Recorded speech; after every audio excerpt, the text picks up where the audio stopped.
Greg Jackson, District 2, Fair Trade Coalition, and Neighborhood First Alliance. Michael Green, District 1. I'm with the Free Speech Coalition. Amy Cassidy, I'm with the Esperanza. Sofía Sepúlveda, District 1, our Revolution, San Antonio. I'm Rebecca Place in Shirley Lozada's district, and I'm in the Free Speech Movement. My name is Janet Flores. I am part of District 8, and I'm with Free Society AHSA. Hey, I'm Kiara. I'm with Move, and I'm in 10 and 1 for Sigurd College. Hi, I'm Travis Boyd, District 1, and I'm also part of it. Elena Lombardo, District 7, part of Move. Donna Ferreira, District 1, Women's March, San Antonio. Monica Garcia, District 7. Jim Kane, District 4. Graciela Sanchez here with the Esperanza, District 1. And Peter? I'm Peter, I'm the cameraman. Here. There's a turret. Unless you want to be in. It won't be in my center. I didn't realize it was there. Did you already introduce yourself? Yeah. Name and what district you're from? Dina Serrano, District 6. And Jim. Already.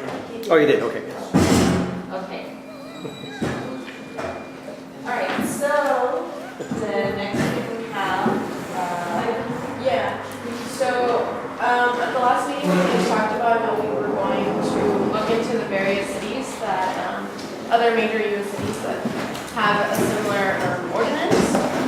We did a lot of research over the last 2 weeks, and we realized that Orlando and Los Angeles allow pretty much free marching, free protest. For LA, it is, you have to apply for a permit, but if you let them know that it's a First Amendment march or a First Amendment rally, they're going to waive all the fees. So, however, if you do need barricades, you have to pay for them. That's only, your own personal decision. If you feel like you need barricades, you have to rent it from the city. No, Orlando. You also have to apply. And if you're not a First Amendment march, you will have to pay a fee. But if you're a First Amendment march or rally, you get a waiver. And it waives all costs, including barricades. So those are the two cities that we sort of want to model San Antonio's ordinance after. Primarily, I think LA. LA has a lot of really good stuff in their ordinance. Can somebody explain what this free speech stuff, this First Amendment includes? For example, I'd like to know if I want to have a march, what do I say in that discussion? so there's commercial speech and non-commercial speech. So speech that is incurring, like making income, and then, or is charging. And then there's all the rest of it includes cultural programming and includes issue-based and anything that doesn't fit into the first category. So it would be, Yeah, basically anything that is in which you seek to either communicate or gather is covered by the First Amendment. Oh, okay. Of course, anything that's for profit wouldn't be covered. Yeah. So they've got all the runs, walks that they charge every month. So, yeah, excuse me. So sadly, under the Citizens Union, commercial speech is protected by the First Amendment, but you're permitted to have more regulation. And like in the, we propose that for-profit events ought to pay the costs. Does that answer your question? yes, And I was just curious, because, I mean, LA and Orlando seem to be good, choices for us, but who determines barricades? Is that within the, In Los Angeles, okay, traffic, there's one of them where the city owns it. The city owns it, and you have to go make arrangements. So I misspoke to you when I talked to you earlier. So Los Angeles, the city owns the barricades, and you have to make arrangements with them to get the barricades and set them up. They have something, you just need to make arrangements with them. I don't know, that's the question they weren't clear whether there's a cost involved. Same thing with Orlando, actually that one is the one that's the Department of Transportation. Yeah. But can someone talk about, remember, we learned about barricades and whether or not you need them? Yeah. We were talking about not needing barricades because we don't need to block an intersection for like the whole day, right? The peacekeepers can block the intersection when the people are marching, for a couple minutes, and then the traffic can continue. Also, when we do marches, we don't really redirect traffic somewhere else, right? It's not really redirecting the traffic, it's just stopping the traffic at a certain intersection or intersections while the march, marches by or passes by, and then the traffic continues as normal.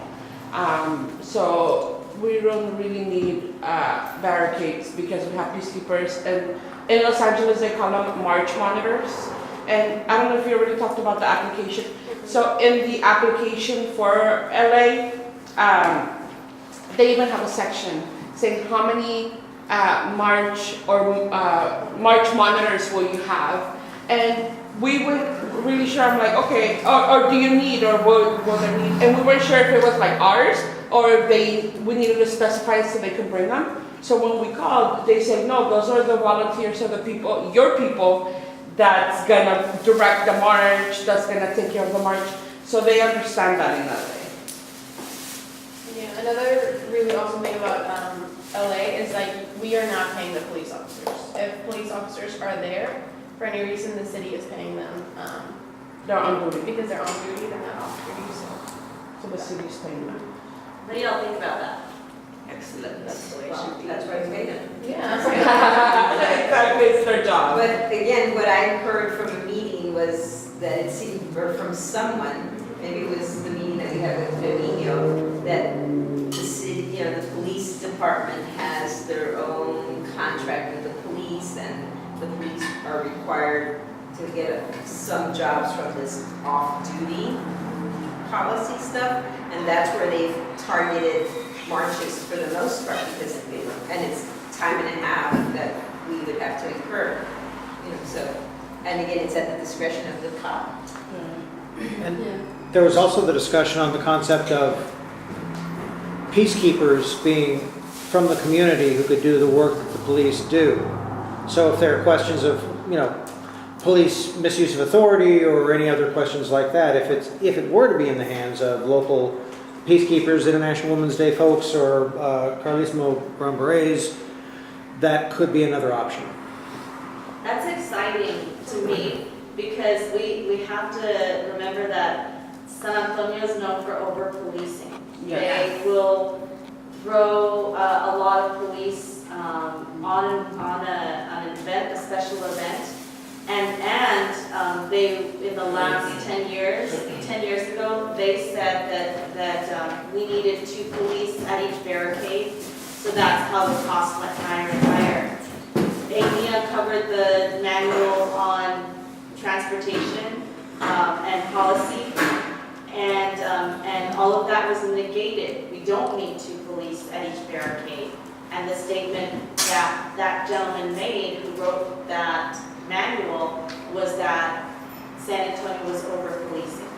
Now, One question before we go further. Go ahead. Oh, I just wanted to correct one because I never read the police contract. And the police contract requires that they be used at city facilities. But it really is a matter of interpretation whether or not that includes the streets. And the other factor is that the current parade ordinance does require officer, SA PD in downtown marches. So both of those are, in other words, things that we could change. In the new ordinance, did we remove that part that they're required for downtown? Absolutely. Right. I was gonna ask one question but for example, in a lot of the marches, we ask people to buy T-shirts. You know what I'm saying about the march? Would that be considered a for-profit thing or a commercial thing or what? No? As long as, well, I don't want to say. Because we asked for authority. donation, yeah. Oh, It's, sorry. but I was just gonna say, like, that's at the, usually at the end of the march, or, you know, it's not a cost to participate, and you're not, it's, you know, it's not a cost to participate. Because when I asked to use the park for the last year's deal that I did, they asked me if I was gonna sell anything, and that if I sold anything there, then the arrangement would be changed. And so I could not sell, so I didn't sell anything, but, you know, like food or whatever, you know, if we were to bring food in and sell it, that would rearrange my contract with them. So just for you to know, is that this is what it's about. When we do International Women's Day March, if we sell T-shirts after the march, at the rally, it's like a suggested donation for the International Women's Day March. T-shirts. T-shirts. But also we don't get a permit. We're just like, it's our part. I we're gonna take got over. a permit and then I just sold them anyway. Okay, but Good, you're always, you know what I'm saying, you're always skirting everything. Yeah. Jen? Well, actually, that's what she says is how much the political organizations get passed it, is that it's a free T-shirt with donation. So that's, I mean, that's how the Obama administration did it with the Obama campaign did it. And that's how we're looking at doing it for various other events that I'm involved with as well. So, because well, I know a political organization, anything from $50 under can be anonymous. With a nonprofit organization, it's probably, you know, they're a different, there's no real, I don't think there's any, but for political organizations such as the DNC, we have, you know, only up to $50 can be anonymous. Tina? Okay, if you could just please clear it up for me, I'm very confused about the peacekeepers. We cannot have any peacekeepers in San Antonio, because that's really throwing me off, because, I mean, the police are taking over of the peacekeeper position. No. Like, what's going on with this? So they're in use at a lot of events with International Women's Day March and other marches, Cesar Chavez March, etc. And what we're trying to do is we're trying to put it into the ordinance that they are recognized and that march monitors or peacekeepers can be utilized by the community to keep the march safe. Okay. We want to be in charge of our own march as far as communicating with our participants. And then we have a liaison among the peacekeepers and the march monitors, the marshals, the Brown Berets. We have a police liaison so that they communicate with the police to be able to manage the safety. Also, instead of us hiring policemen at their time and a half rate. Yeah, that's the point. Yeah, I mean, I would like to be one if that's the issue. You know, like, we have to work with the police to make that work. Training of it is kind of the next step. Yeah. There's two things. One is that, you know, is to control traffic also. Yeah. We want them. And the other thing is that in our proposal, the thing about selling stuff, it's always like difficult, but we say the principal purpose of which is to generate profit. That would be commercial. If it's not the principal purpose of the event to sell T-shirts, then it's not a commercial activity. So that's kind of the way you should do it. That's a good term, that's a good terminology. Do you think we should be understanding and scoping our comments for the new ordinance in terms of both? That there might be people who want free speech who might be in a fundraising category, while a lot of the discussion I hear here is for people who are not interested in fundraising, but it's just for marching. Yeah, actually, I thank you, because I forgot my main point I wanted to make, and that is that, as all of our experiences show, under the current ordinance, the number one problem is the amount of discretion that's given to the police. So some of us call up and they say, oh, you can't sell t-shirts or else you're not, or you can't do this or you can't do that. And so it's all whatever they tell you on the phone, which discourages you from having your event, right? So part of the thing is to have all of these rules defined in advance, including the fact that you can incidentally sell stuff. You don't have to pretend that it's a donation, all that kind of stuff. Oh, we're not pretending it actually is. Yeah, I understand. I understand, but that's a No different. subterfuge whatsoever. Yeah, So it's a to different. summarize on these, okay, Ellen, I'm just a little uncomfortable. So, and I may be devil's advocate, so just accept that. To say that police should never be part, and that's good, I guess what I'm hearing, is the sense that we don't want any police to be on a protesting, marching, etc.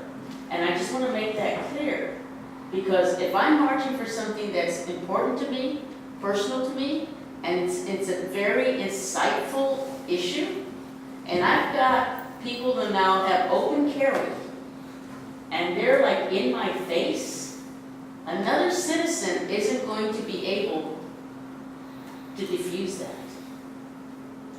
And some of the stuff that is happening now, it's like, I would like as a personal citizen to say, oh, there's someone that can diffuse it other than what someone's calling a peacekeeper, etc. So having them overextend it, I can understand that. But to say peacekeeper is a citizen and say, oh, they're going to keep our peace, that may not also be true. And all you need is one incident to blow it all up. Kind of live in fear, like, so. Unfortunately, for what I've seen, a lot of the times it's the police who causes those confrontations. When I was at the protest for the Confederate Monument in Trump Park, there were the Antifa people there against the neocons. Well, there were a lot of the Black Lives Matter trying to push him away so they wouldn't be confronted by the police, and the police were confronting the Black Lives Matter people to the point that it actually beat up one of the guys who was 20 years old, not part of Antifa, and they beat him up. So a lot of times they're not there to defuse the situation, they're there to beat up people. Unfortunately, that's the way that the police work. Yeah. And yeah, that's a problem, but I really agree with you. I think saying that we don't want police there at all is dangerous. I think that's up to the government body to have rules of those people that are open carrying. Like, maybe they shouldn't even carry bullets, I don't know, I mean. That's not going to change. No, I'm just saying, like, they should be responsible of what their limits are, because that's dangerous. Carrying that. the party and then the rest of it, or I think we Our have intentions are good. I think because of the over-policing, we have this false sense of safety when there's a cop there.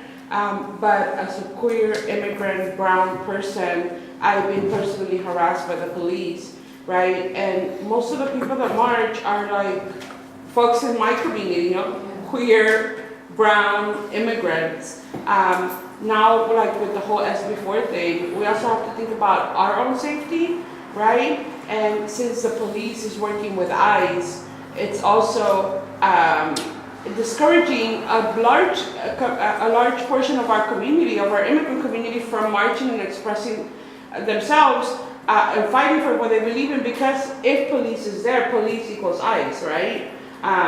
So we also have to think about the rest of our community and trust that as a community we're going to protect each other and we're going to be there for each other. And that's what we talk about when we do the peacekeeper training, right? Keeping each other safe.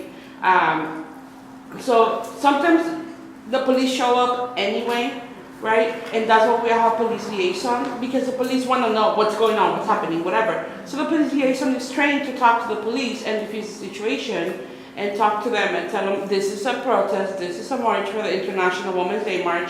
We have our own peacekeepers, they're identified with red shirts, and just let them know what's going on. Because if the police don't know what's going on and they see a bunch of people, they get threatened, right? Which they shouldn't. But that's what happens, and I think I feel safer as, how I identify in all the marches that I've been in when there's no police. Because of that, right? And also protecting our own community and our people because we know, our brown folks, our black folks are the ones being beat up and killed by police. Queer folks, immigrant folks are being harassed by police. Immigrant, undocumented folks are being deported by the police because police equals eyes. So Graciela and then Dina, and then I'd like to say what the Free Speech Coalition has said on that topic. Okay. Yeah, so again, I hear you and respect totally. I know that again, in the 30-year history for the Esperanza, like when the craziness takes place at the national level, the local also seems to beef up their forces, right? So in 2001, we have New York, the Twin Towers. We're doing a demonstration to stop La Gloria from falling down to the west side. There are 30 people, 40 people, maybe as many as 100 people at any one moment. There are members of the SWAT team. And we're standing. We're not moving around, we're standing across the way, and there are SWAT members. I mean, Gloria tried to pay to, the folks to stop the tearing down, and, she, was manhandled and everything. But that was when there were 40 or 50 people trying to march against the war that same year, same thing, SWAT teams. And that was like the scariest, right? Because there's regular cops, but then we had those, and it was just 40 or 50 people marching, and we were pushed to march on the sidewalk. They created all these rules, and it was just much more complicated. People tripping over each other, people separated because you have to stop at a red light while the rest of the march went on.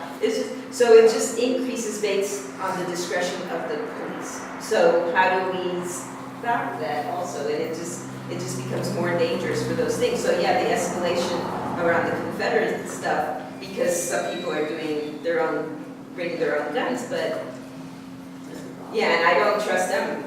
Personally, I won't be going out to that march either, or that demonstration, but unless, there's got to be more training also of the cops, regardless of what our policy is on this, because if they're hurting us more than taking care of their own citizens. So I just Dina? I just would like to bring the peace marches back, like Martin Luther King, and I feel like having police there is kind of making it more aggression. And I just want you to embrace that technology is different now. So we have the camera right here, There's technology where it has face recognition, and if these people come out, trying to hurt us or whatnot, it would be actually quicker for them to get penalized. So I would like to be one of the peacekeepers, and I would take my job seriously, making sure everybody's safe. So I do feel we should be out of the equation. Okay. I'm going to say about what the Free Speech Coalition said on that, and then Peter, and then also yes. Okay, and okay. So Free Speech Coalition on that topic, we respect what each organization has decided for their march and their participants. Regarding the police, what we're aiming for is getting our march monitors, our peacekeepers recognized in the ordinance so that we have some standing, so that we're not overpowered, so that we have choices. And so each organization is going to determine their own amount of peacekeepers, their own manner of handling their march, and then you, as an individual, deciding whether or not to participate in that march. You then have your own choice, whether you want to participate, knowing how that organization, how that group is handling security, handling march management. So that's we're allowing for both. We're allowing for folks that do want to incorporate police into their plan, and we're allowing for folks that don't, and that communicate in a different way, I would say, with a police liaison and with march monitors. So both of those, exist under this coalition. And as you make your choices, I think we as a community need to be more aware of who we're working with. We're working with, Group A, and we know that we need to inform ourselves of how they're managing their march and whether or not we feel safe in that space. And that's what I would say. We just want to honor that there are different opinions on this topic, and what we as a coalition are advocating for is that we have that option, because right now we don't. Okay, and now Peter, and then also Ms. Hubert, Elizabeth. I just forgot, I blanked on your name. Okay. I'm very supportive of the idea of us having our own peacekeepers. I think that's really very essential, very important. But I also know that when we have open carry, if and when the first shot is fired by the other side, I don't know that the police are going to be willing to consider that idea and not be present in some capacity. Again, they may, I think we should be ready to understand that from their point of view, if there is that kind of escalation potential, that they will want to be part of what's happening. And we should at least understand that and discuss that among ourselves to be ready for the conversations when we're actually talking to the police and the city in terms of this ordinance. Elizabeth, Jim, and Sylvia.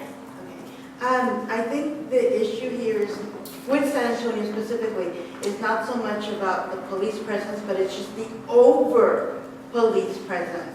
At the Confederate Monument thing, there was probably about 30 cops there. And that's what you all saw. I parked at the library, and I walked back and forth. At the Tobin, there was more police that were, they were ready. There was more police, there was an EMS crew, there was a fire engine. They were all waiting, because I guess that Charlottesville had just happened, so I don't know if maybe they were just like, we're gonna be ready. And so they were there all that time, so I don't know if that's OT or what it is, but that was a huge amount. And then at the City Hall thing, there was just probably, I think, more police than protesters, it felt like. It just, that's the thing about it. It's not the police presence, because 1 or 2 police, okay, 3, 4, but the ridiculous amount of over-police that's the issue. Okay, Jim, Sylvia. Okay, so far as the open carry, I just know what my son has told me because he's more into firearms than I am. One thing I'd like to say is, Elena, remember, there are those of us in the community who would be happy to do open carry for our events as well. I'm just putting it out there. You don't have to agree with it, you don't have to disagree with it, but it is out there. The other thing is that from what I understand, that with open carry, it is supposed to be like 2 or 3 steps away from being able to fire. It's not supposed to be a bullet in the chamber, blah, blah, blah, blah. Also, like at the Confederates, down at the memorial down there, I don't see how they were allowed to have open carry. First of all, the park is city property. And it was sandwiched in between 2 large churches, one of which I know has classes, that they actually are a teaching institution. So, I really think that there should have been something done there, because if I remember correctly, you're not supposed to have any firearms near church property or near a school. No. And if, you had 2 churches there, one was Episcopalian, and I don't remember the other one. So I think that there was a failure on somebody's part to go, hey, this is a zone where there really shouldn't be firearms. So, that's the other thing right there. Now, the other question I have is that not all cops are bad. And many of us probably know police officers. And I know in other cities, police officers can actually donate their services to an event. I believe it's happened in DC, but of course it was years ago, in the early days of the plague. But that police officers would actually donate their services for pride parades and protests and such and such. Now, is that possible here? or do we have to pay them time and a half? And do you have It's an the answer to that? uniform. Do you have an answer whether or not police can, in the contract, can they donate their services? Were they new? Yes and no. Yes, they Oh, are. you know, that may be a technical thing, like, you pay them and then they give you the check right back, or they donate the check right back, that's Yeah. just happened before. I want to wrap this up, but I know Sophia, and Dina, everybody, all the staff, okay.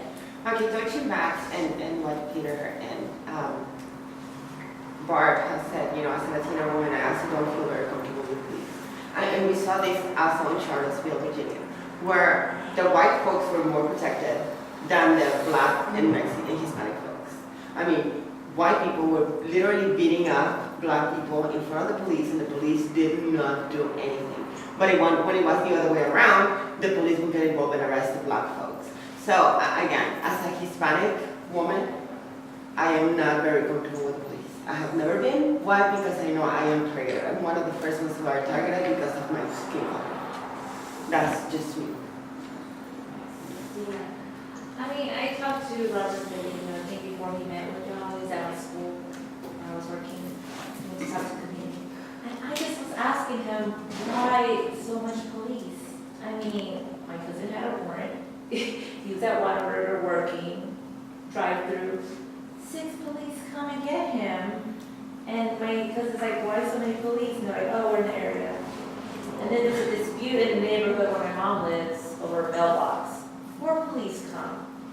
Now, what's going on? Because they don't have police, we have police. Yeah.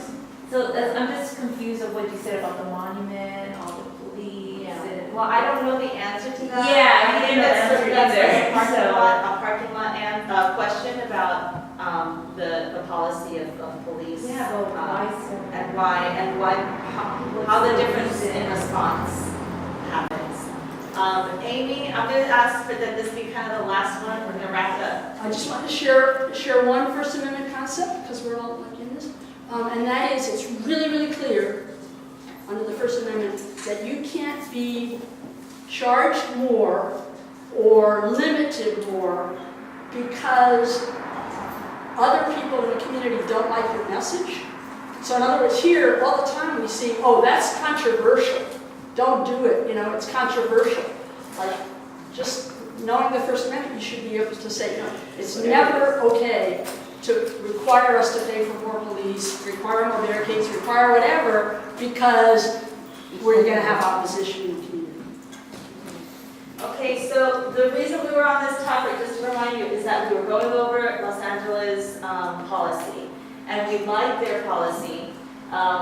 In summary, you apply for a permit, so you have to apply. There's an application. On the application, when you submit it, you let them know it's a First Amendment issue. We're here, non-commercial. We are expressing an issue.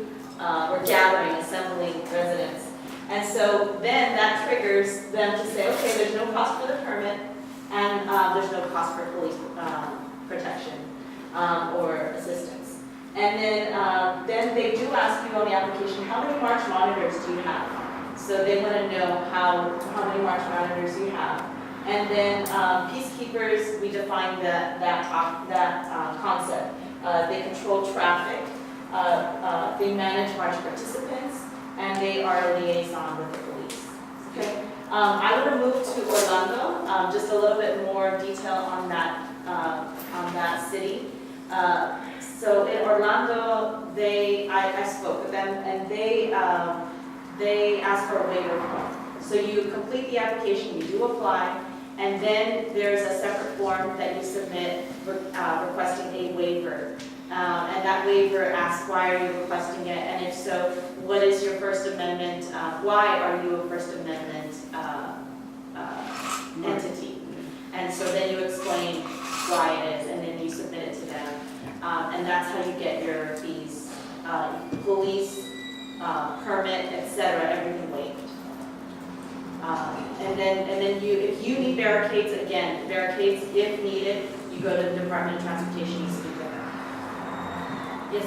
Did you mention on Los Angeles that we asked if everybody gets, oh no, that was in Austin, never mind. Okay. you know, the 60%, I mean, what was it, 40% of marches? Yeah.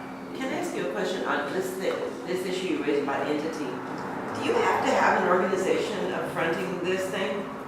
No, it can It can be an individual Okay. requesting a permit. Because now, who are you with? You know what I'm saying? Mm-hmm. And I'm not with anybody.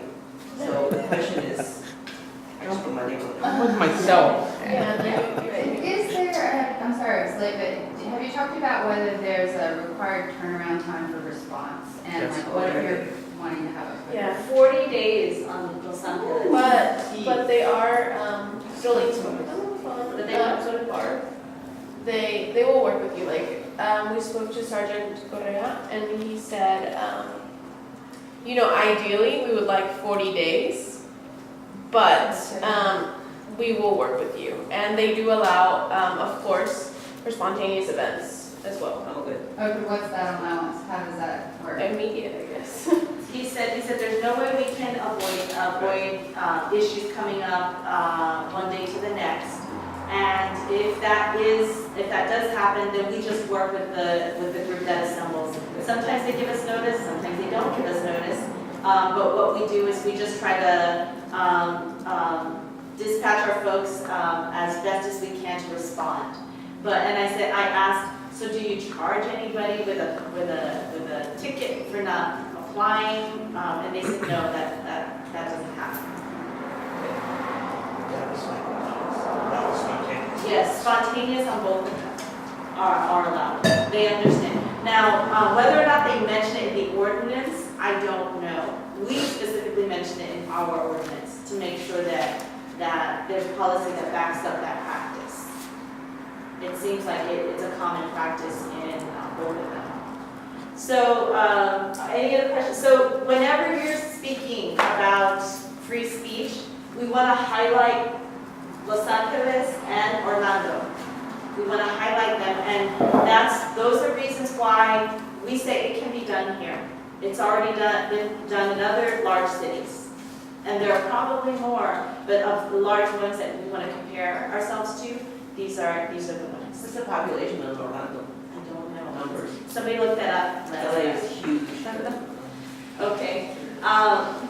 So that was our research report, and then I want to go briefly to district reports. So district report, District 1. Who can report back on District 1? Go ahead. Jess. I'll chime in. Okay, great. Well, Nicole hosted a meeting with councilperson Pedro, and we met with him about an hour or so, a few of us in this room. And he talked about, yes, supporting the ordinance, but that when it comes to like police, the contract, it was a little ambiguous. It was really a concrete answer. But I feel like, I know I came in a little late, but we kind of talked about, you know, Los Angeles, we brought that up, we compared Orlando. He did talk about the B session, and it was brought up that we would like to have like a committee or people from the Free Speech Coalition to present in B session, so they're also hearing directly from us to help determine their next steps. Were they receptive to that? They were receptive to the idea? He Okay. seemed, he was, yeah. And anything else, Nicole, about? Okay. I sent a follow-up email to him and CC'd y'all, and it just asked, thanking him and asked him to follow up with us regarding the B session. The B session. In addition, I think it was important that we get the final version before the B session. We want to know what staff is presenting before they present it. And we asked him for his help with that. And we also said, any issues that come up, if you start hearing rumblings of certain issues that people are talking about that you think we can address, please let us know so we can address them. So, would you guys say it's positive? Very positive. Yeah. So District 2. District 2, we met with the mayor last week on October 6th. I sat on the board with the Fair Contracting Coalition, and we passed out the flyer to him, and he's very receptive. He knows that in 2007 when this became a problem, One thing about the mayor, from what we're getting from, he's a policy setter. Meaning that as long as you work within the policy, he's willing to work with you. And one of the problems with the statue in the park, they did spend over $100,000.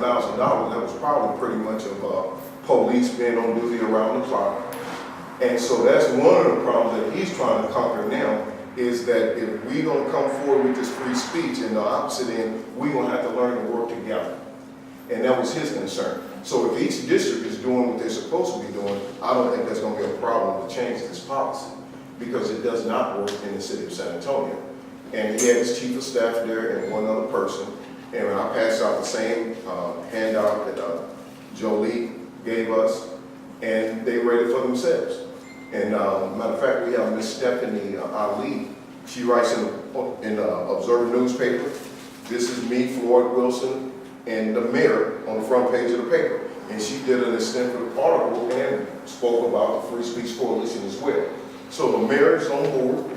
We just need to keep doing what we're doing.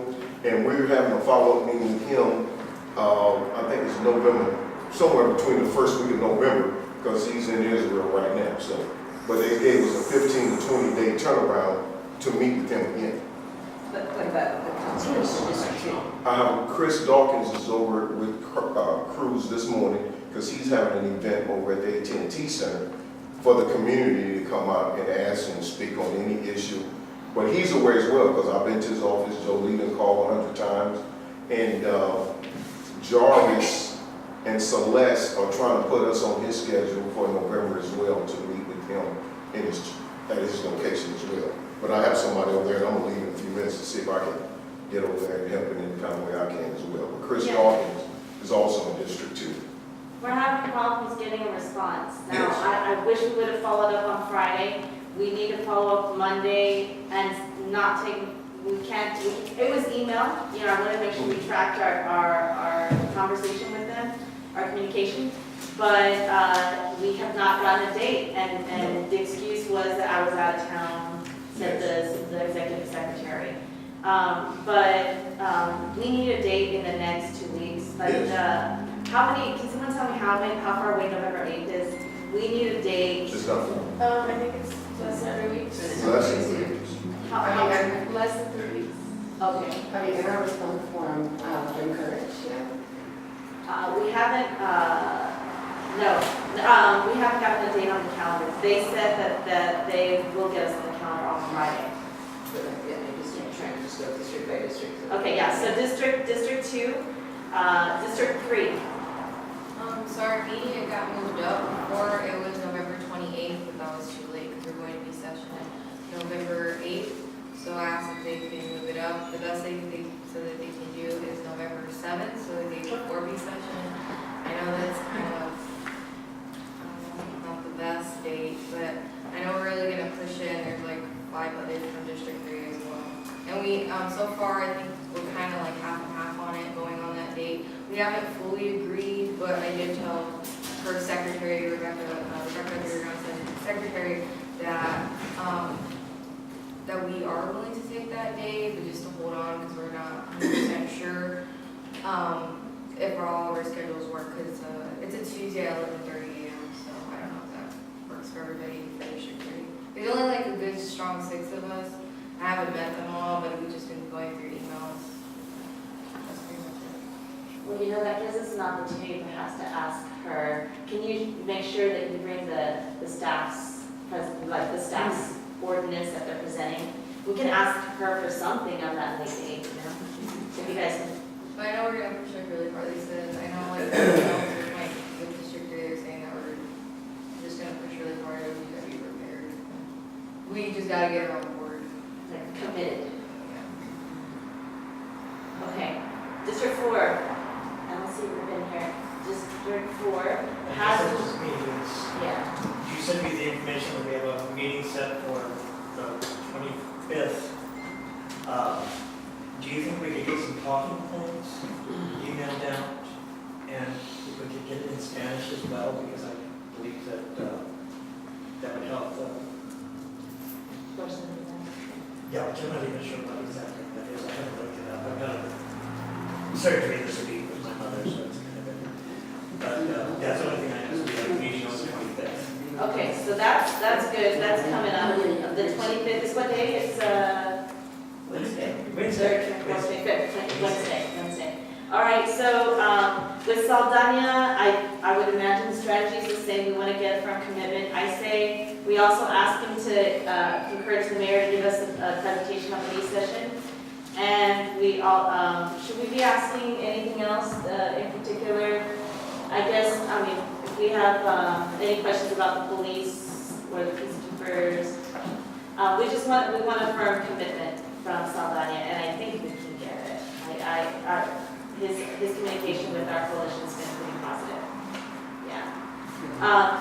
Yes, and I will even support you all. If you will have me there, I will support you all in I don't see lots of big problems, but that's one of the things. Okay, and it's a good group. We've got someone from, yes. Okay, thank you, Greg. All right, District 5. So we met with Shirley Gonzalez last Friday, Jolene, Graciela and I. She is super supportive. She had a ton of questions. We talked a lot about peacekeepers, and we also talked about not only marches, but also like religious, ¿cómo se llaman? Processions and pilgrimage, no sé cómo se dice, peregrinaciones. She was very open to the idea of peacekeepers. She loves the idea. She also mentioned that the Last Chance Ministries, those sort of like the community support, sort of like monitors and peacekeepers, and she liked that idea. She brought up questions about traffic control, and if like we would be willing to like maybe take a training or something from the Department of Transportation, like we as in the peacekeepers, like if the peacekeepers will be open, to take like some sort of training from the Department of Transportation, and we said that we'd be willing to like negotiate or talk about that. So yeah, she's very supportive. We also mentioned that we wanted to present something at B session on November 8th. So that's what we talked about. Am I missing anything from Shirley? That we talked about with Shirley? Sorry. I count her as another supporter and a strong supporter because she was also saying that the streets are not just belonging to cars, they belong to the people and to the pedestrians and the cyclists. Rebecca mentioned that she wants her to be strong on that issue. What did you say? Yeah, the First Amendment, the constitutional amendment. She's talking about the street, taxpayers, but I think she needs to understand what First Amendment means. She can't just be talking about taxpayer streets. You know what I'm saying? Yeah. Just have a broader understanding about what the First Amendment is. That's just education. I think that in each of our district meetings, if you didn't get to go to the district meeting, please email the council person and let them know that you're a member, you're with us, so that they know the broad support we have. Okay, yes. Can you send the talking points also in an email? So, because I wasn't able to make it to the district one meeting, so I would like to hear my city councilman. So we need to get you his email, is that what you're asking? Yeah? No, I haven't. No. Oh, you She have. wants the Oh, you talking will. points. Talking points. Oh, talking points that we're sending to him. Okay, yeah, got it. District 6, you give it, No, you give it. Okay, we were shocked. We walked in there with about. Wait, can you identify who District 6 is? The numbers are driving me crazy. I don't know all these Ray numbers. Brockhouse. Red Rock House, Okay.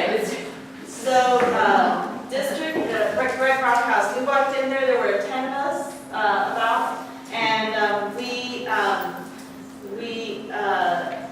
got a commitment from him almost right off 5 minutes into the, he was just like, just tell me what you want from me. I can't. Yeah. That's soft. And And I said, we want your support. We want your support for this ordinance that we're proposing. And he says, well, yeah, you've got it. And then he said, it should be nothing. There should be no fees. And then he Yeah, said, I like that already. so, he said, why should there be fees? And then he said, spontaneous, he says, what about spontaneous marches? And I said, we included it in our ordinance. He says, oh, but I see it right here in the, I said, that's our ordinance that you're reading. And it seems like he knew a little bit about, he was making some comments that sounded like he was kept abreast of the issue. And so we got that commitment. We also asked him to talk with the city attorney. Let the city attorney know that he's hearing from his constituents and that he believes that there should be no fees. So I followed up with an email. He hasn't gotten back with me, but yeah, that was the response we got from him. Anything else you think? So that's Red Rock House. Interesting. Just real quickly, on page 2 of this morning's San Antonio Express News, there's a Brian Chasnoff article about Brockhouse that, if you have the opportunity, I think you'll find enlightening. It's fun. That's interesting. No, I didn't know. All right, District 7, That was Councilwoman Sandoval. Sandoval. So we met with her probably by now 6-something weeks ago to get on her calendar. So we met on Saturday morning. So our coalition met. Anna is a policy wonk. She sees it from a very sky view and how everything affects. She's very pensive, so she wants to know all the information she can get. So she was very receptive and asking some good questions, etc. And so I believe she's very. We did not talk about policing because that wasn't part of what I had known about at the time. So if the bullet points have changed, because I'm going to write her again, just to like, here we are, gone through our last meeting, etc. Here's the update. I will ask her about if there's any way to get the you're talking the staff recommendation for the B session, right? That's what you're all discussing, right? They won't automatically give it to you, evidently. That's what I'm hearing. They moved on. It's a general policy that it's B session staff. Okay, so then I will put that in my note to her, that if there's any way that she obtains it ahead of time, if we can get a copy, we're asking all the other council people that seem to be receptive. And if Street Coalition can be part of the B session presentation, that way you can have both sections right there, if there's a possibility. And sometimes it's just asking. So she seems very receptive from the knowledge that we had, asked some very good questions, and so now it's like just keep her. So one of my action items would be that's on mine for me to start emailing. And I have friends that are like throughout the district. I mean, not throughout the city. So it's just to email them on a one-to-one basis and say, you probably haven't heard about this, really hasn't got any newspaper coverage, but it's coming. And so really what I'm hearing, the B session is November 8th. It should go to council before Christmas break, right? Before Christmas. Yeah, Shirley Gonzalez was saying that she's due to have her baby, number 3, and so she thought that she'd be able to be at the B session, have the baby, and then be back by the time. So she was trying to balance all of this out, so it won't be immediately after that, but it will be probably right after Thanksgiving, sometime in December. So I think she was very favorable, asking some good questions. And like I said, she's a policy wonk. And she likes to have all the dots. So like, we were just about teaching her, and now with more information coming through from the staff, etc. I think she'll just take all that into consideration. Would you say that we have her vote? I think you have her vote of heart. Like actual vote when she goes on the I ballot? think she'll be very receptive to, it's one of the things I told her, I said, Anna, this thing has not been looked at in over 10 years. And she knows because she's an immigrant, etc. She knows about a lot of the controversies, etc. So it's like, it's it's another way to protect free speech. I think, you answered it as you were thinking through the email. I think another question that we should ask of these council people that are expressing support is, what concerns are you hearing? And what do you think that other council members might be concerned about? That's a good idea. So, What concerns are you hearing? Wait, really quickly on Sandoval, I did go to Boob's TBH event on Thursday, and she was there, she was speaking, so I tweeted what Drew wanted, like I tweeted, and then he read it, and I said, how do you feel about making a change towards the current ordinance to make it more accessible to all San Antonio residents? And she said that she absolutely supports it. She said she had met with everyone. And she mentioned, like, it's been the same, you know, it came into play in 2007, like, she was talking about that, and, I mean, it seemed like she is on it. okay. Good. Way to go.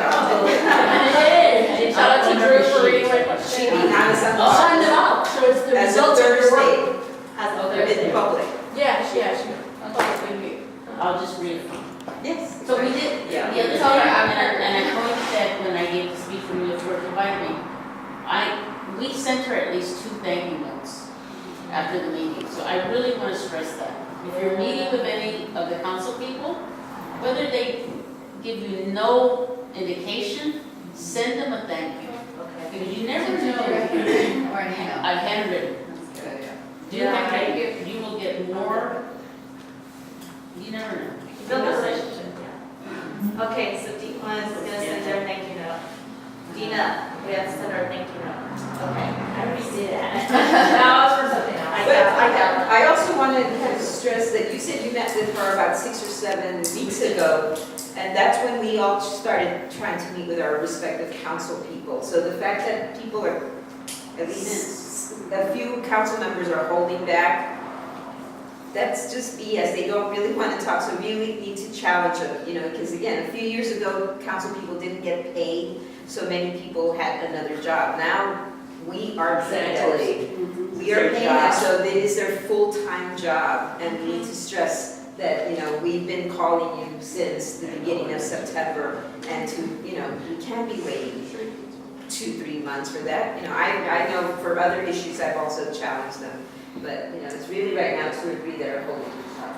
And I think some of us in our coalition are doing this for the first time, and it has been a learning curve where I feel like folks haven't been as, what is it when you're insistent, persistent, and assertive in getting their meeting. But I think we're all learning. We're learning that here.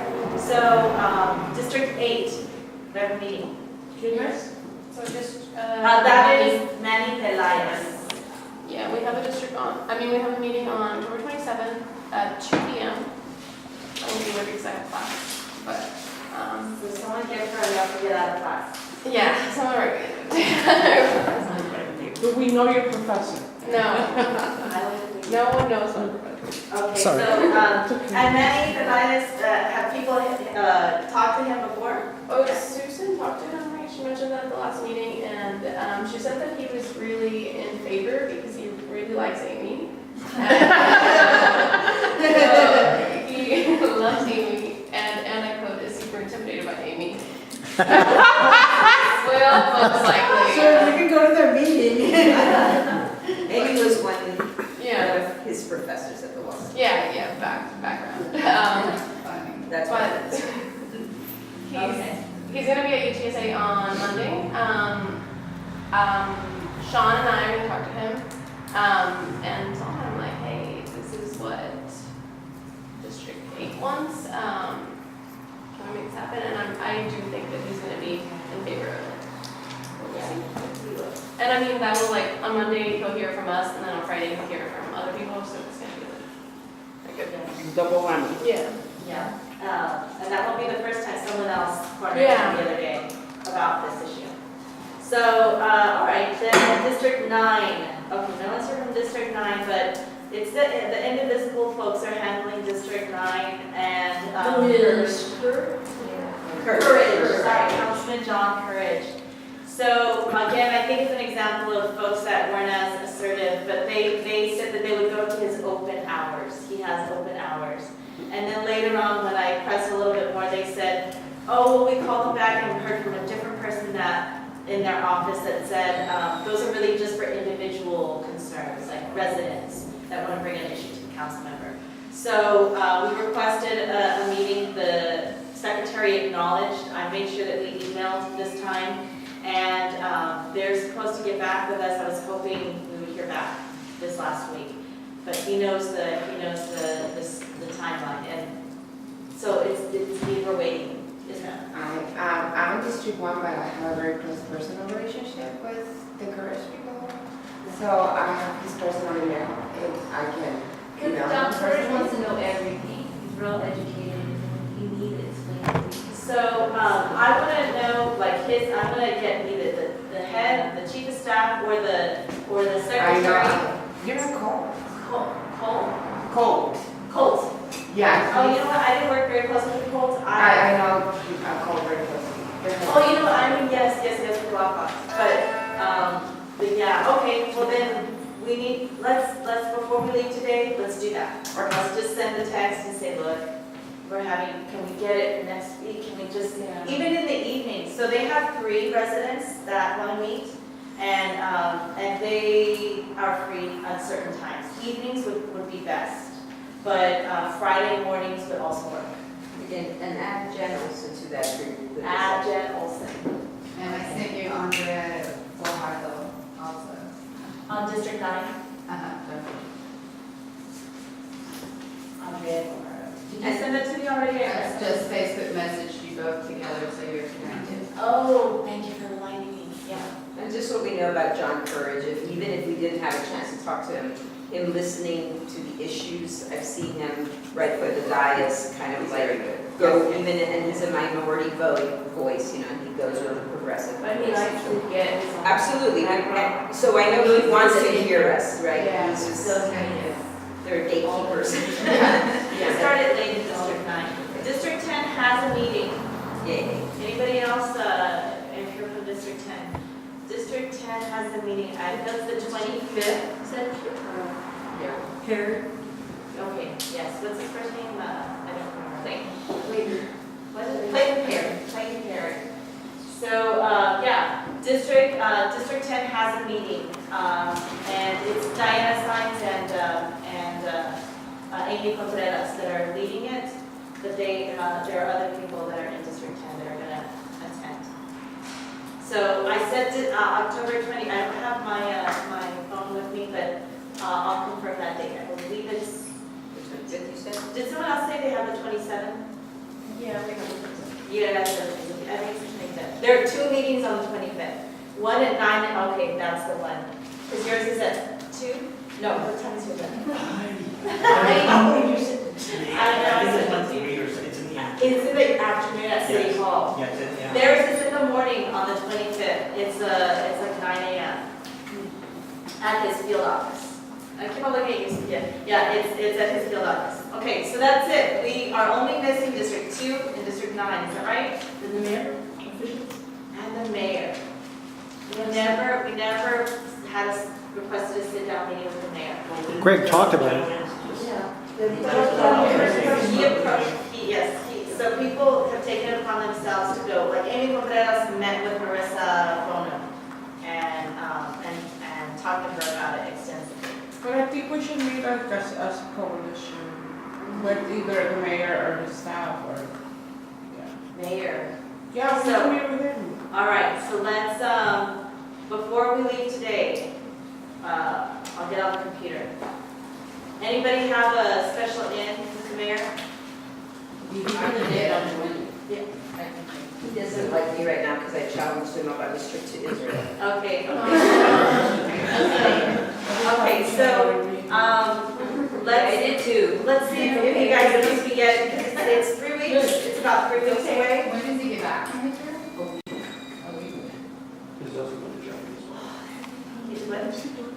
Yeah. Yeah, and we should talk about it. I know that we should, but Focus. yeah, that's what I'm saying. Post this. There are a few other things. This is a progressive group. I like And if for some reason we can't get him immediately, is there someone on the staff that would be? She does the policy stuff. Yeah, okay, yeah. And she's an attorney, so she.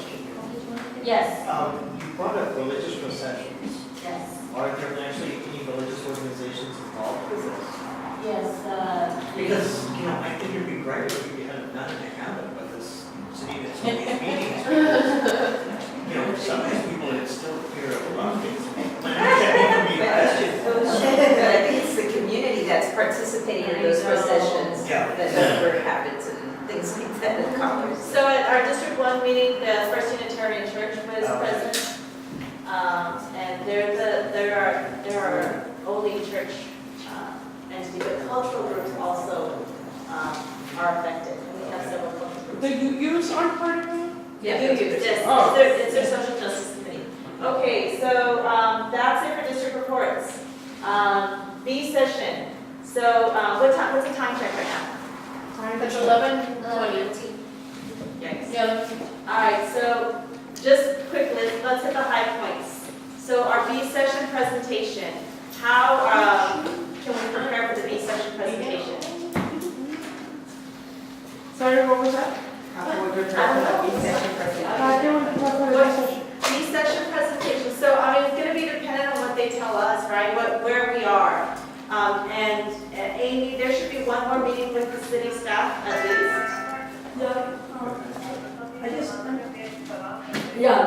Listening to all this, and maybe we could do some brainstorming.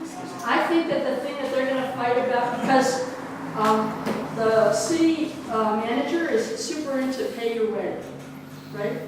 Like you get charged for everything. I mean, that's her way of governing. So I think that that's where it's gonna be, they're gonna draw the line. So they're gonna say, oh yeah, fine, we'll have all this, you can apply easily and all that sort of stuff, but you're gonna have to do it. So I think that's the point that we should be ready to argue. I'm sorry. It's the city manager really with downtown, right? She's in charge of downtown. She's in charge of the city. Well, yeah, but I mean, that's where we want most of our protests to take place. Right, she's just trying to make ends meet, right? If it's a $2.4 billion budget, it's like, how do you make money? You don't tax people, but then we tax I was them. asking Jolene on Saturday, like, if we're gonna try to launch her or something. I mean, I know Ron has a good relationship with her. Try to, I'm sorry. Just to talk to her about it as well. To talk to them. It felt like Eric No, Walsh I would mean- probably be the best messenger to her. But somebody's gonna talk to her. But, and that he's over the safety and police. But you know, the Who's the best? Eric Walsh. Eric Walsh. Eric Walsh. If we spoke with him, would he be a good communicator to her for us? Or do we need to speak with her directly? I mean, are we concerned with speaking with her? My question.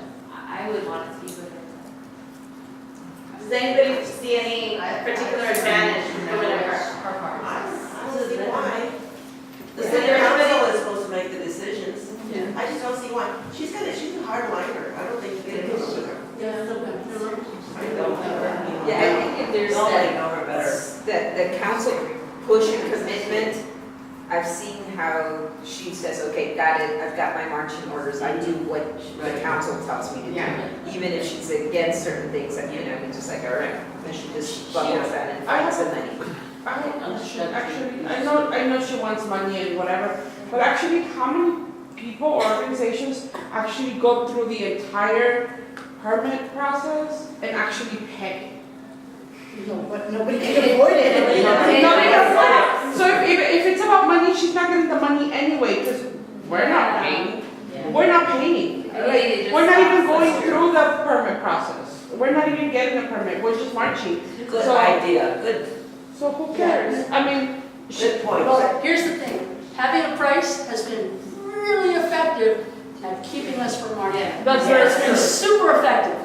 Okay, so that's what they're afraid of. yes. Especially because a lot of people don't know that they can actually do a march without having It a won't permit. cost them anything. So that's where the question came about if you take away that barrier, would there be just marches out, every 24 hours. And then compare the cost of the Confederate thing, right? So compare the cost of no peacekeepers or police officers at marches, and then compare that to what it cost the city for the Confederate thing, I mean, you can begin to show the cost savings. Also, how many billions of dollars are you away to the corporations for the developments? Right, I think that's That's my deal. Yeah. Well, here's the other thing Brockhouse said. He said, that's the way I know how my constituents feel. He said that we should tell other council members, how do you know? And I'm not giving him props, but he did say this. He said, look, if I see people raising their voice about a particular issue like marching, hey, there aren't that many people that go to that extent to do it. So that's how I inform myself that, hey, this is a very big issue. I need to pay attention to it. So I think it was pandering to us a little bit, but he said it, and it's true. It's true. That's how we get issues to the kitchen table. People don't hear us until they, see us and hear from us. So that's important. Okay, back to B session. Can I pivot back to B session? So I feel, so we've got 3 weeks. What is our timeline? Do we have, this is what part of what I was thinking. Do we want to have this presentation led by members of the coalition where they get up and say, look, this is our research, this is our facts, these are our facts, this is what we stand for. If you have any questions, we'll answer them. But, and then do we want to just have a show of how broad our coalition is, make sure everybody sends representatives, and that we have everybody stand who's a member of the coalition. I just wanted to make sure that we presented some factual, information, informative, and try to cut some things off at the pass, and really highlight these 2 cities and their processes, how much we know about them, and then just kind of make it like, man, how could they not, that we've got a broad support. That's what I'm thinking. I was thinking, look at how many people support this, and look who's also done it. Why couldn't we do it too? And that will like cut off the, how do other cities do it? That's what the city attorney said. Well, how do these other cities do it? Well, sir, look at the United States of America. Well, these are cities that do it, and they figured out a way. We can add if there's been any incidents or instances of violence in LA or Orlando during the marches. Questions about violence? Yeah, so that we said in Los Angeles was 20 million people living there, and they have these rules, and yet, no violence. When y'all went to Mexico City, those marches happen all the time, so. And that's true. It happens all the time, like every day there's a manifestation. And naked people from Veracruz, indigenous people from Veracruz. And Rebecca? I was just going to say, I really honestly think they're not as afraid of violence as they are afraid of marches every day.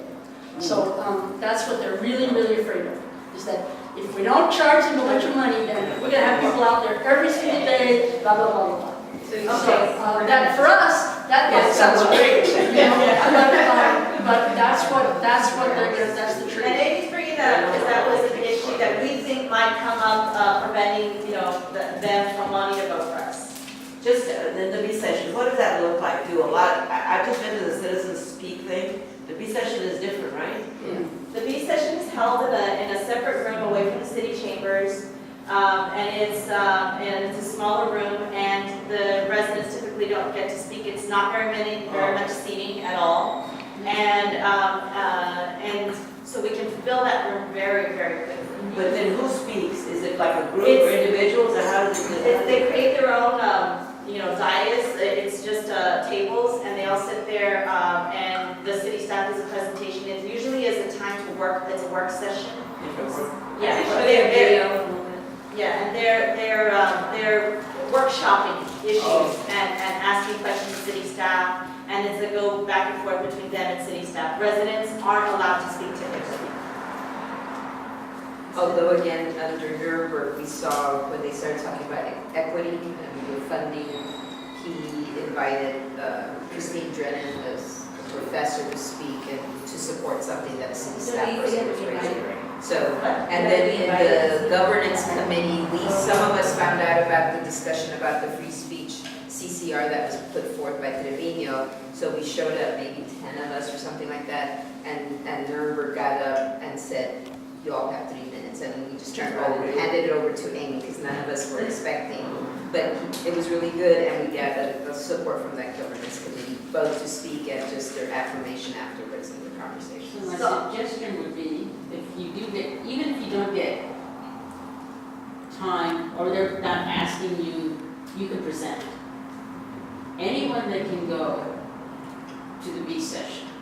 And then even if you just had something, if there was a unified little thing, it can just be a piece of paper or something, free speech. So they know that something's going on because they'll see it. And even if it's just the staff presenting, then everyone that's in there for free speech just stand up. That's all you have to do. So they know, oh, it's like we're part of this community.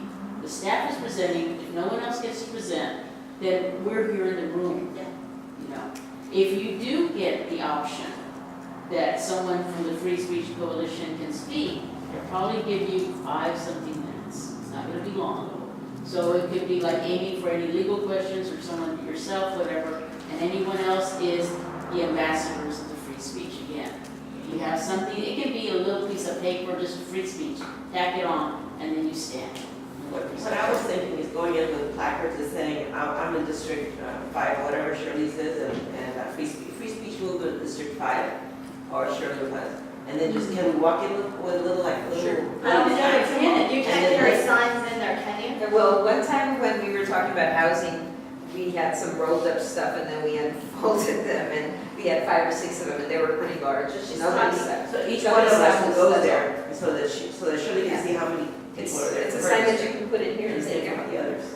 Peter? We did, when we had the climate action rally, we attended an A session where we wore little, just badges, printed out badges that we wore that said, climate action now. And from the dais on the A session, you could see everybody had them on. And that was, so in the B session, it's a much smaller room. That I would work remember really that in the group, we have some resources. We have, I look around at everybody. Someone was saying that they had a connection to printing possibly, and then someone else might design it. So can I get a subgroup? Leftover things that you can pop them right in, and where the buttons from the changing Lee High School thing that the kids wore. So I've got like 100 of them. That if we just slip in another piece of paper, it can be free speech. So if you want to give me like a logo, or if you're going to use a megaphone or something, I can print those. And what size is the? They're buttons. They're a pin on them too, so it's a round button. Like 2 inch? Yeah. 2 inch probably. Okay, all right. I mean, that's a resource and. Well, I'm a graphic designer by trade, and I also do some silk screening. I'm actually working on a poster for the straw poll for the Democratic Party. So, we do have, the option of doing a small round of t-shirts. We could do, easily stickers. I actually have a lot of small vinyl company. So, there are all sorts of ways that we can do this, but I don't think that we can actually take signs within the, that would be I would probably. like a representative to sit and there's some tape. Well, actually, what I have. I'm not gonna talk. Yeah. But the other thing is I was wondering, because, I think we're going to have RCI here, do you think we'd be allowed to give material to the city council for them to look at? Or should we do it before? Sure. Yeah, I think that's what all the meetings are for. And I do want to remind you all that, again, at one time I ran into Nuremberg and I had taken a photograph and tagged him about one of the meetings in the summer, and he came up, hugged me, and said, "Remember, we're with you." Like he does. And then another meeting that I went to with the Latino arts organizations, he was kind of a little disturbed that he felt that people like Cops Metro were in the B session meeting, kind of antagonistic, and he says, I'm on their side, like, we're together, so he didn't want to have that feeling that we're against him, or against them, you know, so that it's a new era, he's moving the. So basically, trying to keep us unified, but unified with them. And I think right now what we're getting a sense of is most of the council is with us, so.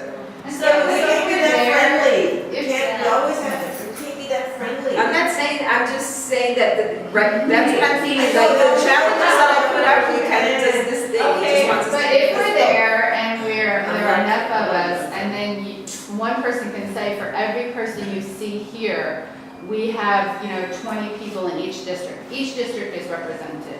That's a show of force. We're all there, we're united. I think that's where we are in the conversation. Certainly if we start getting a lot of friction, we're ready to pivot. But in a B session, it's very small. I think if we do a show of force, in people, I think People power. yeah, and be ready. I think it's right to really be thinking, what are the concerns going to be? And what I heard in the District 1 meeting was police contract and money, like that. So we need to really be thinking through those issues. Yes, I agree. You said thinking through the issues of police contract and. Well, money, are paying, what they mean when they keep referring to police contract, because that's money. Okay, so the goals of the B session would be to show a big number of people, and then to address any of the points, obviously. And I just wanted to also say that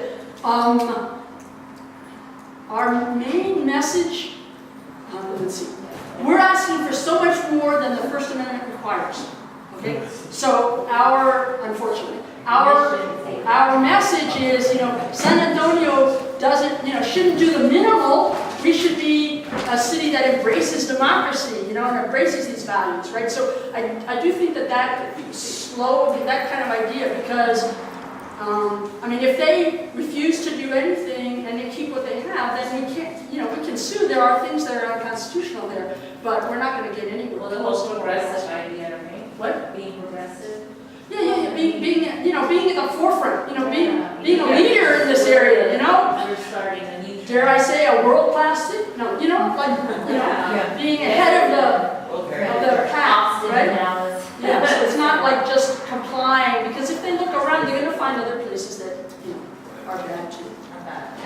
Okay, guys, so we're gonna have a separate group work on the branding that we're gonna take with us to B session, and then we're going to ask each of our coalition members to send at least two people to the B session.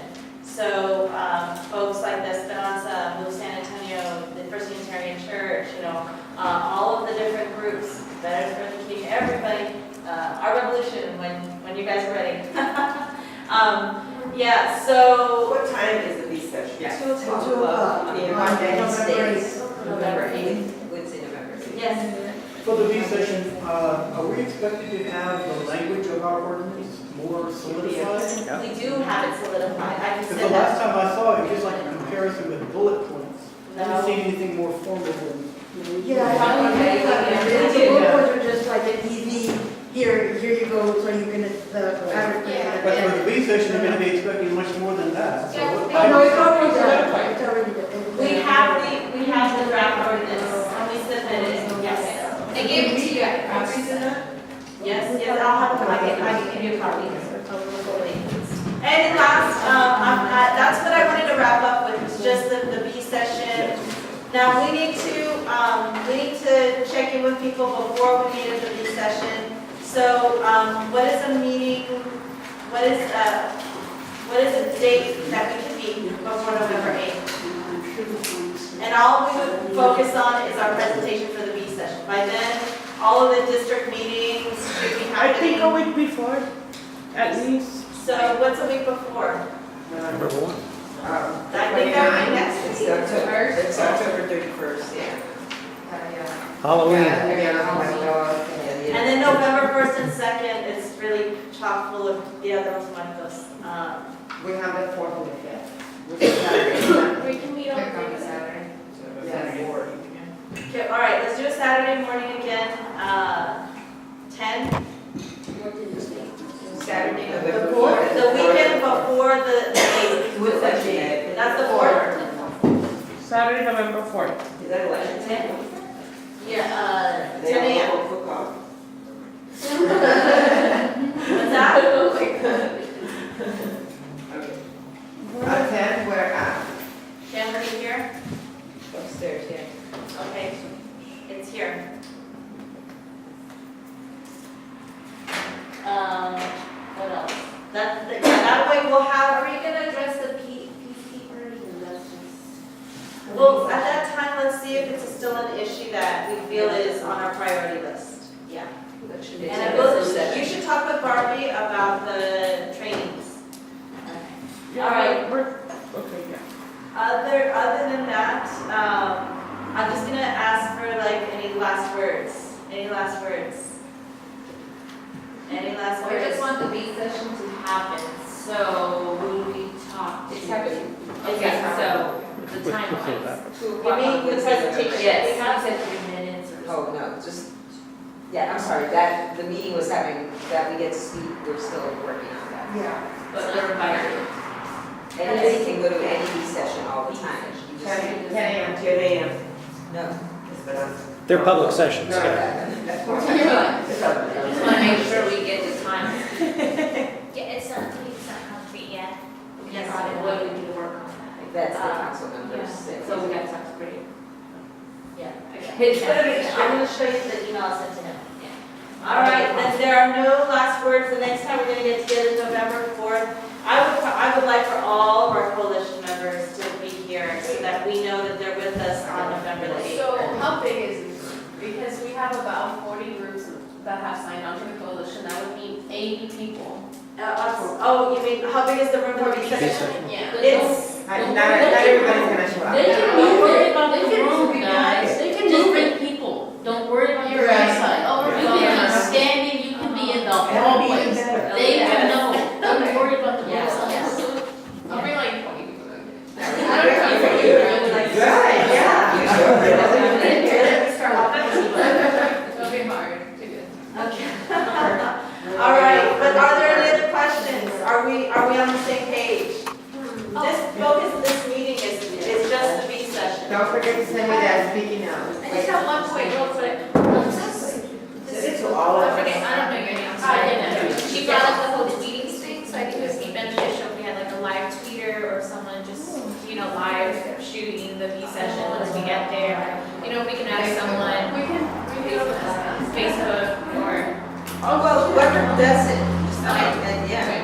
I was gonna ask if there's any other thoughts too about press. I mean, I was just gonna ask that.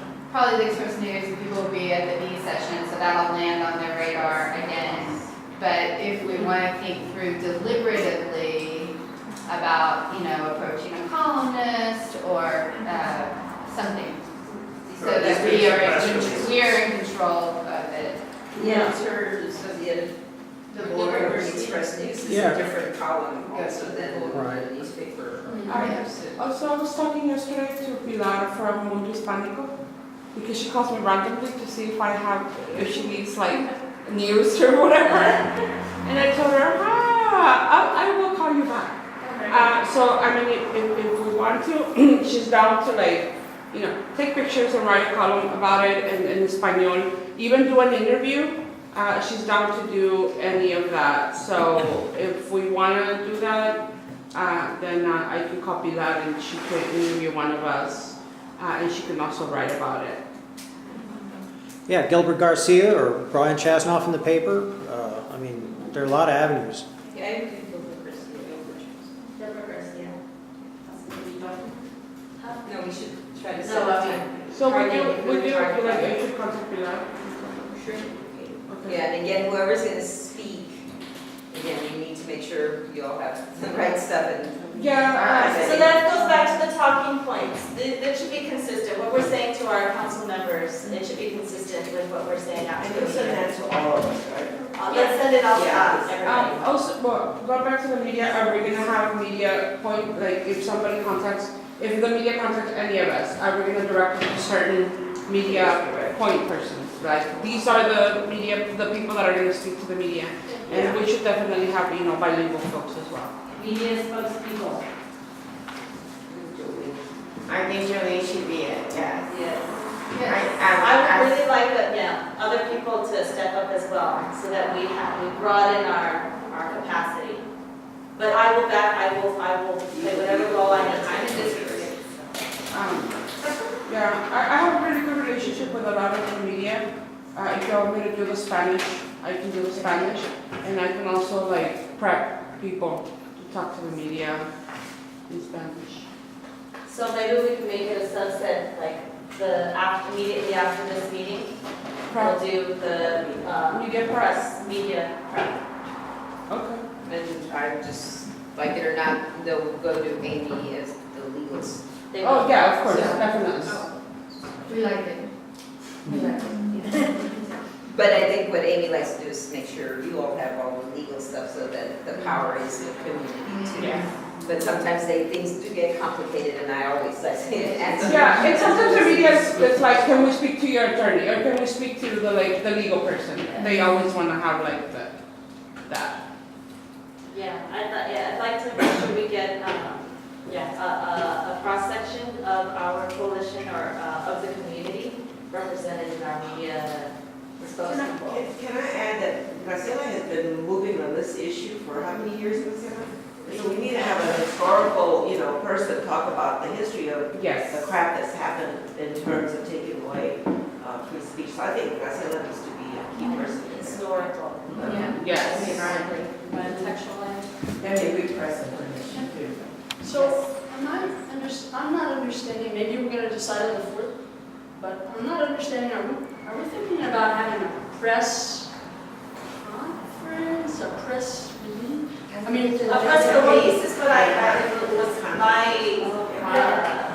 my read, was that we would put a press release, but I didn't know that we were planning. You want to think about when you want it to land. That's what I'm thinking, I'm thinking the B session is not the time, I mean, if they come up with a plan that we don't endorse, then that creates a controversy that we want to make sure the press gets, right? But it's just an odd moment to initiate a press conference, I think, right? Well, would be used to educate the public about what's. And if they want to get involved? But I'm almost thinking you wait, because the Express News will be at the B session. Who else is usually there on a general basis? Like WOAI, Anytime, yeah. But then if we wait and see what we think after the B session, and if we need to mobilize the press, we do it at a Press conference later the date. next day. Yeah. Right, like the next day on the steps of City Hall. or something. Although I think in the proactive way, we could be talking to press and saying, again, it's a 10-year process, but in the last 6 months, community has come together, has rewritten the whole policy. Right. We're the initiators and we're excited that this council is with us. Yeah, So it's Yeah. making us. In a positive way. In a positive But way. when do you want to do that? Well, so that's. Before the B session or I after was the B thinking, session? if you were, in my head, if you were going to Gilbert Garcia would be very open to something like this. It would be an appointment with him to say, let's have some thought, we're going to teach you about something that's coming on November 8th, or B session. So we want to give you just the guidelines, the historic perspective, whatever. They'll probably be there, but it's like you teach them on this. Right.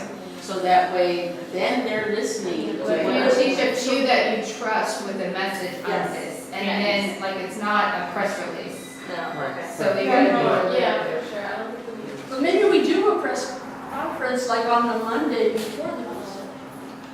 Or, So I think we could do a press conference after, I think, contacting the media, so the community knows what's happening and if they want to get involved. Again, we're glad that we have the support of city council, right? And then have a press conference after, depending on the outcome. outcome. But I think if we just talk to them informally, we're not gonna get a story Yeah, I think until after the B session, right? But if Well, we- it depends on us, right? We could say we want to write a story now, or we could say, can you hold on to this?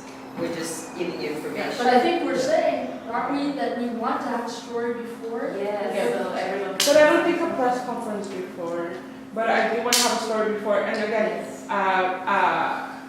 Pilar is down to do a story before, and I know folks, if we want to do Univision de Telemundo, they're down. I just have to call them. I would, remember at the governance committee, we didn't even do any publicity or press, we barely found out it was on the agenda, and there they were, they put like, the other issue that passed before us went went past us, and then when it came up, okay, now we're gonna hear about the ordinance, all of a sudden, people got their recorders, and they put them on the table, and then right after the issue, we walked out, and they followed us, and were wanting to speak with people. So that's we can expect, I think, at the B session, that that's gonna happen, that they will respond to us.